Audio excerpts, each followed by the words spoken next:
सबसे पहले गांव बैंगनी के सभी बड़े और आप सबका धन्यवाद देना चाहती हूं कि इतनी रात को भी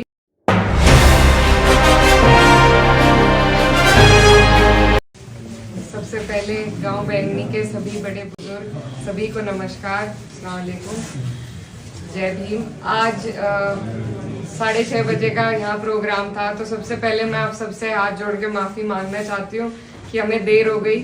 चुनाव के कार्यक्रम कुछ इस तरह के होते हैं कि कहीं ना कहीं देरी हो जाती है, तो आप सबसे सबसे पहले माफी चाहती हूँ और आप सबका धन्यवाद देना चाहती हूँ कि इतनी रात को भी और इतना देर होने के बावजूद भी आप लोग इस तरीके से हमारे लिए इकट्ठा हुए, हमारा सम्मान किया, हमें यहाँ पर हमारा स्वागत किया। आपका तहे दिल से बहुत बहुत शुक्रिया।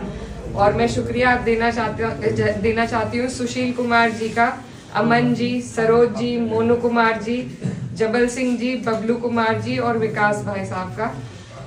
और अंकुश भैया हैं, इन्होंने बड़ी मेहनत से ये प्रोग्राम लगाया और बहुत परेशान हो रहे थे कि यहाँ देर इतनी हो गई, तो ये हमारी गलती रही। हमारी जो टाइम की व्यवस्था थी वो थोड़ी ऊपर नीचे हो गई, तो आप लोग इस बात को नजरअंदाज करिएगा। और मैं बस ये कहना चाहती हूँ कि ये जो चुनाव है ये बहुत महत्वपूर्ण चुनाव है और मुझे इस चुनाव में हमारे राष्ट्रीय अध्यक्ष अखिलेश यादव जी ने प्रत्याशी बनाकर भेजा है। मैं छोटी हूँ और मुझ पे बड़ी जिम्मेदारी दी गई है और ये सिर्फ इसीलिए कि आप लोग से मुझे उम्मीद है कि आप लोग जिस तरह हमेशा आपने हमारा साथ दिया, मेरी माता जी का, मेरे पिताजी का, उसी तरीके से इस बार आप लोग मेरा भी साथ देंगे। और सबसे अहम बात यह है कि मामा जी के पड़ोस का गांव है, आप सब मेरे मामा नाना भाई हैं और आप पे सबसे बड़ा दारोमदार है। ज्यादा उम्मीदें भी आपसे हैं कि आप लोग बहन से ज्यादा भांजी को वोट देंगे। तो मैं बस ये कहना चाहती हूँ कि ये जो चुनाव है बहुत महत्वपूर्ण है, हमारे देश के कानून व्यवस्था को भी बदल सकता है, देश की सरकार को बदलने का चुनाव है और भाजपा का नारा है 400 पार। तो जो सोचने की बात है वो ये है कि सरकार 272 पे भी बन सकती है, लेकिन ये जो 400 पार करना चाह रहे हैं उसके पीछे जो हीन भावना है वो ये है कि जब 2/3 इनकी मेजोरिटी हो जाएगी तो तब ये वो हर काम कर सकते हैं जो अब तक ये नहीं कर पाए, जिसमें सबसे शुरू में ये हमारे संविधान को बदलने का काम करेंगे। ये जो संविधान है जो बाबा साहब अम्बेडकर साहब ने हमें और आपको सौगात के रूप में दिया था, यही संविधान हमारा सुरक्षा कवच है। इसी संविधान के बलबूते पे आज हम इस देश में सर उठाकर जी सकते हैं।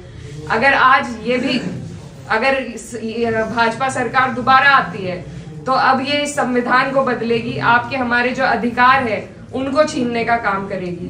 तो इसमें आपको और हमें गहन करने की जरूरत है कि अगर हमसे हमारे जो अधिकार हैं वो छीन लिए गए तो शायद दोबारा चुनाव भी ना हो पाए। ये बहुत सोचने की बात है। मुझे मालूम है सब लोग अपनी अपनी पार्टियों के प्रति जुड़ाव है सभी का, लेकिन इस बार सोचने की बात ये है कि भाजपा को कौन हराएगा। आप लोग सब यहाँ बुद्धिजीवी लोग हैं और आप सब राजनीति को, इलाके की राजनीति को, देश की राजनीति को अच्छी तरह समझते हैं। तो मेरी हाथ जोड़ के आप सबसे यही विनती है कि आप अपना वोट ऐसी जगह दें जहां वो कामयाब हो सके। हो सकता है दूसरी सीट पे कोई और कामयाबी हासिल कर ले, लेकिन जो हमारी सीट है उसके समीकरण आपके सामने हैं, आप अच्छी तरह समझ सकते हैं। 36 बिरादरी का हमें सपोर्ट मिल रहा है। उधर ये प्रधान जी आए हमारे कांधला ब्लॉक से, 6-7 प्रधान जी मेरे साथ हैं, उधर अच्छा समर्थन मिल रहा है। इधर आप मामा नाना हो, आप लोग समर्थन करेंगे तो मुझे पूरी उम्मीद है हम ये सीट जीत पाएंगे। और हर जगह हम मेहनत नहीं कर सकते, हम अगर अपने देश के लिए कोई योगदान दे सकते हैं तो अपनी सीट पर सही प्रतिनिधि को चुन के, ऐसी पार्टी को हरा के जो हमारे लिए गलत सोच रखती हो, तभी हम आगे बढ़ सकते हैं। और सबसे जरूरी है कि अगर आप और हम मिल जाएं तो ऐसी कोई ताकत नहीं है जो हमें आगे बढ़ने से रोक सके।